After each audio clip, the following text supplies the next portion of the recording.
Good evening, ladies and gentlemen, this is Commissar here, and today I have a 1 vs 1 Starcraft 2 commentary for you from DreamHack, the recent DreamHack Winter Tournament which has just occurred. And today's replay is from the group stages. It is a best of 3 series. This is game number 1, and the series is between none other than Evil Genius's ThorZaiIN, our red Terran player, spawning in the bottom left hand side of the map today, which is Daybreak, and his opponent is none other than the teamless player, the Swedish Protoss, known as NaNiwa. Okay, so obviously these two players are two of the bigger titles, bigger names rather, in esports outside of Korea. NaNiwa, of course, a Code S player. Not at the moment. He did indeed come in the round of 32 in his last bouting in the GSL Code S, but that was following several consecutive rounds where he made it to the round of 8. So NaNiwa is considered to be one of the best players in terms of his ability to compete with Koreans, and that's a pretty good standard to go by. Other results include him getting results like, I think, 9 to 12th in the last MLG, so again, he's had some good results lately, but nothing huge, no big wins for quite some time, not since 2011. So he is not in a slump because he's playing well, but the results just haven't quite been coming through for him. Conversely, for ThorZaiIN, we do have a ton of big results for him. Of course, he did in April win the DreamHack Stockholm event for over $10,000, where he took out Pult in the grand finals. He did win the recent Asus ROG Invitational, I believe it was $4,000 back then, and he did also win the WCS Swedish Nationals, where he got a total of $6,000.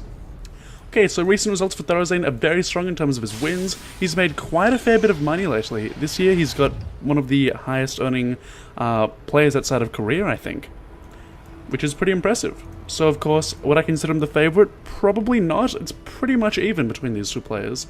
NaNiwa, of course, just has that reputation of being a top player, being a Korean standard player.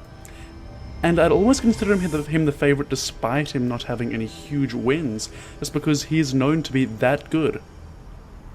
Okay, in terms of the two build orders so far, you will notice that NaNiwa has gotten nothing too exciting going on in his base. Obviously, he is going for a fairly normal opener, going for a very fast Nexus, as is typical in PvT. Both sides do like to expand very, very quickly, and that is also shown by ThorZaiIN, who is getting a fast expansion of his own. I believe ThorZaiIN, yes, he did get his barracks up a little bit before the command center went down, adding on a second barracks now, and you'll see a lot of Terrans just go straight command center first. Obviously, the advantage in getting this early barracks is that you can be aggressive with it. You can see rallying out to the watchtower. We are going to see ThorZaiIN try and take some map control, try to get some scouting, maybe harass the space a little bit. But unless he's getting Marauders out, he'll have a lot of trouble actually doing any damage, as of course the Stalkers are great against Marines in small numbers. But the fact that he is getting 3 racks out very, very quickly, the fact that he is getting his gas up as well, suggests that he might indeed just be going for timing in a few minutes' time, where he'll move out with a couple of Marauders and a bunch of Marines. It can be very powerful. It's fairly normal, it's nothing too out of the ordinary. But if executed well, it can do some good damage, it can stuff up the Protoss build. NaNiwa will probably be prepared for it though. The cool thing for NaNiwa is that he is indeed sending out his Stalkers onto the map as well, so he will have some sort of map vision. You'll notice that meanwhile ThorZaiIN has actually abandoned the watchtower. He is retreating to the bunker at his natural expansion in case of any sort of early 4-gate pressure, that sort of thing, because 4 gates, or say a 2-base 3-gate pressure, would be coming in about 30 seconds, a minute from now. 4-gate, of course, would be coming about now, but the 3-gate pressure of 2 bases, a build that I like to use quite a lot, can come maybe 30 seconds later, 6 minutes 30, that sort of time. So really this bunker is timed to deal with any sort of super early pressure, and I believe that he'd just have to throw down more bunkers if he saw anything like an all-in. Okay, so in the main base for ThorZaiIN, you will notice, 3 barracks. We are getting Stim coming out at the moment. No Marauders though, so it is going to be Stim pack over that Marauder timing push. We may see a Stim timing, that's another possibility, but with Stim, most players tend to wait for medevacs before they do make any sort of major commitments to pushes. So it appears, with the factory going down now, probably for a starport, we're just going to see some sort of long-term oriented macro bio-based play coming out of ThorZaiIN. In terms of what we're seeing on the field for NaNiwa at this stage, you'll notice that in his main base he has 2 gas geysers, no gas in the natural expansion, and he is getting 3 observers queued up, wow. So one's already out, 2 are on the way, and that is very, very, very surprising to me. I haven't really seen a player just go for 3 observers straight off the bat before, it just seems weird to me, but it does indeed suggest that he is indeed going to be going for a Blink Stalker based build. He is indeed getting the Twilight Council. He is getting the Forge for that +1 attack. Probably going to get +3 fairly quickly off that. NaNiwa, of course, is going to have great vision with these observers, with the Scout, and almost as backup so that he can blink around to the main, see what's up, and also scout any potential drops, as of course a bio-based build is probably going to attempt to utilize drops at some point in the game.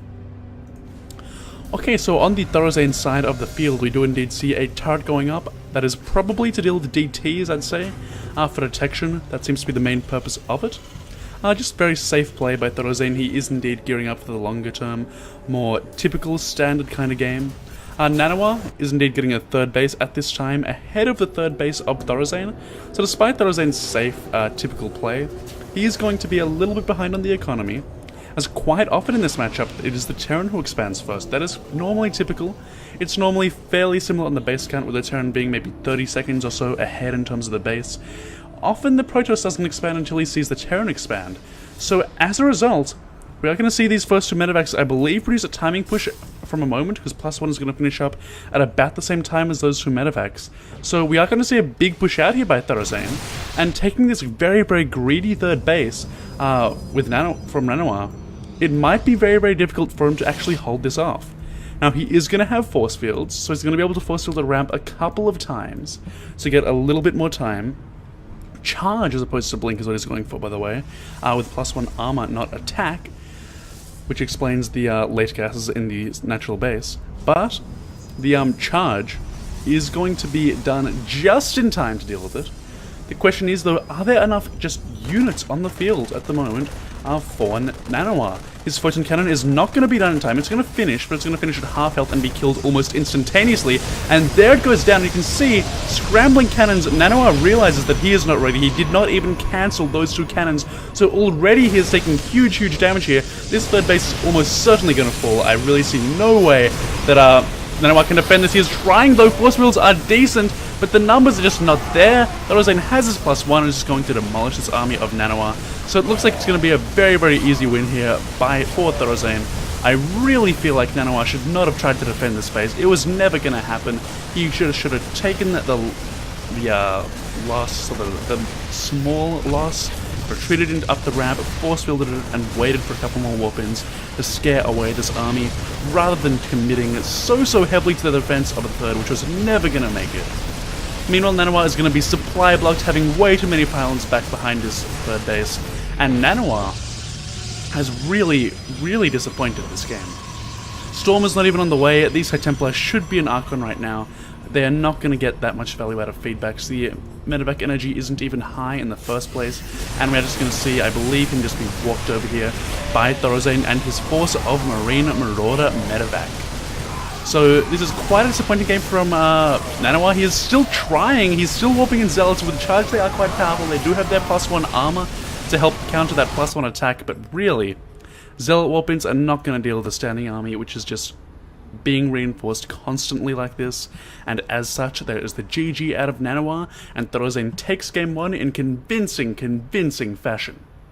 Now, we'll have to move on to game number 2. You'll have to hope that NaNiwa can pull something out in order to deal with this deficit which he's facing, as of course, in order to take out the series, he needs to get 2 wins in a row. ThorZaiIN looking pretty good.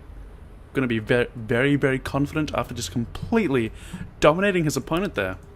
And again, there are a few things which I didn't like about NaNiwa's play. I mean, if he'd just gotten out Immortals from that robotics, he would have been okay. If he had not gone for that 3rd so fast ahead of his opponent, he probably would have been okay. You know, it seems like he was trying to do quite a few different things at once, trying to get up the economy, trying to set himself up for a late game, and just completely disregarding the early game. And despite his 3 observers, he evidently hadn't scattered enough in order to basically realize what was happening. I mean, he'd seen the inside of the base of his opponent, completely. There's nothing that he hadn't seen other than, obviously, the reactor on that subboard, which is pretty unremarkable. But still, just completely crumbled to, I guess, overconfidence. So anyway, that is game number 1. I'll hope to see you for game number 2 in just a moment. Please subscribe if you like this content, and I'll see you guys very, very